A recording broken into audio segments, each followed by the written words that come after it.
Assalamualaikum warahmatullahi wabarakatuh. Baiklah, saya Triyuli Hestiana, kelas 2B Prodi S1 Keperawatan, Stikes Mercu Bakti Jaya Padang. Nah, baiklah, pada hari ini saya akan menjelaskan PENKES, yaitu promosi kesehatan tentang pencegahan primer, sekunder, dan tersier HIV dan AIDS dan penggunaan nafza.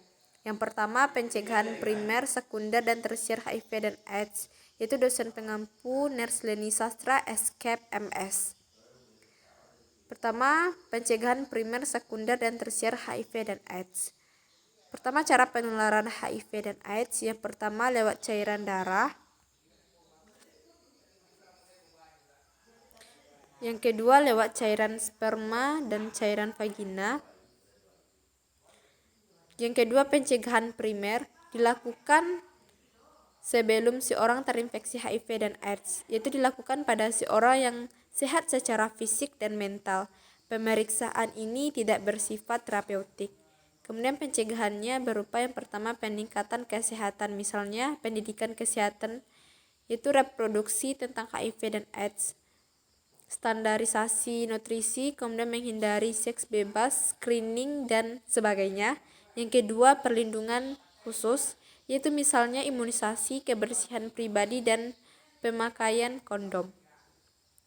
Yang ketiga, pencegahan sekunder. Yang pertama, pencegahan sekunder berfokus pada orang dengan HIV dan AIDS agar tidak mengalami komplikasi atau kondisi yang lebih buruk.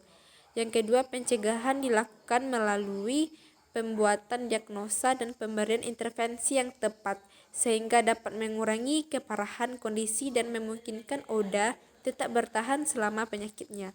Yang ketiga, menghindarkan atau menunda keparahan akibat yang ditimbulkan dari perkembangan penyakit. Yang keempat, meminimalkan potensi tertularnya penyakit lain. Pencegahan sekunder ini dapat berupa yaitu teknik screening dan pengobatan penyakit pada tahap dini. Yang kemudian, pencegahan tersier. Pencegahan tersier yaitu dilakukan ketika seorang teridentifikasi, yaitu terinfeksi HIV dan AIDS dan mengalami kemampuan permanen yang tidak dapat disembuhkan. Pencegahannya yaitu berupa meminimalkan akibat penyakit atau ketidakmampuan melalui intervensi, mencegah komplikasi dan penurunan kesehatan. Yang kedua yaitu pencegahan primer, sekunder, tersier, dan pada penggunaan nafza. Pertama, pencegahan primer, yaitu merupakan tindakan pencegahan yang dilakukan sejak dini supaya orang tidak menyalahgunakan narkoba. Kemudian pencegahan ini berupa yang pertama, penyuluhan mengenai bahaya narkoba dan upaya-upaya pencegahan yang bisa dilakukan. Yang kedua, penerangan, yaitu melalui berbagai media tentang bahayanya narkoba. Yang ketiga, pendidikan, yaitu tentang narkoba dan bahayanya.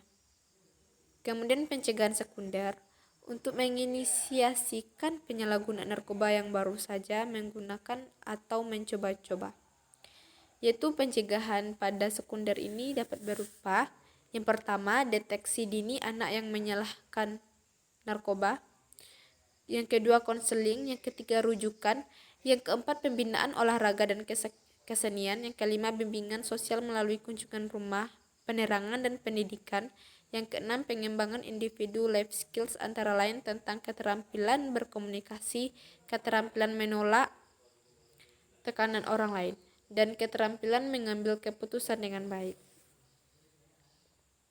Kemudian pencegahan tersier pada pengguna nafza, yaitu ditujukan bagi para pecandu yang sudah lama mengonsumsi narkoba. Nah, jadi dalam tahap ini pecandu akan direhabilitasi. Nah, dalam masa rehabilitasi ini para pecandu akan dipulihkan dari ketergantungan sehingga mereka bisa hidup normal serta kembali bersosialisasi dengan keluarga dan masyarakat. Nah, jadi ada beberapa tahap-tahap dalam pencegahan tersier, yaitu yang pertama, tahap menjauhkan diri. Itu bisa berlangsung selama 2 tahun sejak tanggal penggunaan terakhir. Yang kedua, tahap konfrontasi, yaitu berlangsung mulai akhir tahap 1 sampai selama 5 tahun. Yang ketiga, tidak menggunakan secara konsisten. Kemudian tahap pertumbuhan berlangsung selama 5 tahun atau lebih. Yang keempat, tahap transformasi. Sudah melanjutkan gaya hidup yang ditemukan pada tahap pertumbuhan. Nah, baiklah, demikianlah Penkes dari promosi kesehatan yang dapat saya sampaikan, yaitu tentang pencegahan primer, sekunder, dan tersier HIV dan AIDS dan penggunaan nafsa. Nah, sekian, terima kasih. Assalamualaikum warahmatullahi wabarakatuh.